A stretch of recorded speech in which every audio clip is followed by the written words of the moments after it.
Cinema பாட்டும் memory ஆகுது. இது சப்ஜெக்ட் மட்டும் ஏன் மெமரி ஆக மாட்டேங்குது? நான் இன்னைக்கு பெரிய ப்ரொஃபசர் தான். என்னுடைய கார் தான் அங்க நிக்குது. என்னுடைய ஓன் கார், என்னுடைய ஓன் ஹவுஸ், என்னுடைய ஓன் எல்லாமே எனக்கு இன்னைக்கு ஓன்ல இருக்கு. எல்லாமே நான் படிச்ச படிப்பால வந்தது.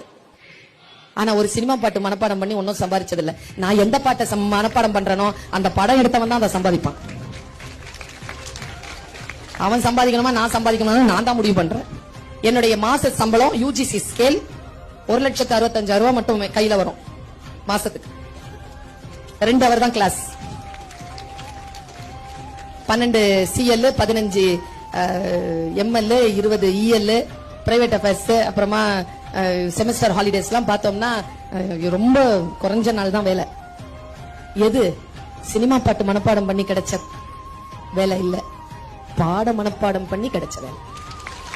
இப்ப நான் அனுபவிக்கிறேன். நீ இப்ப சில விஷயங்களுக்கு நோ சொல்லு, புரியுதா? நான் என் வாழ்க்கையில் இப்படித்தான் இருக்க வேண்டும் என்று நான் முடிவு செய்கின்ற பொழுது என் மனதை நான் நிறுத்துகிறேன். ஆர்வம் எங்கே போகிறதோ அந்த ஆர்வத்தை கட்டுப்படுத்து குழந்தைய.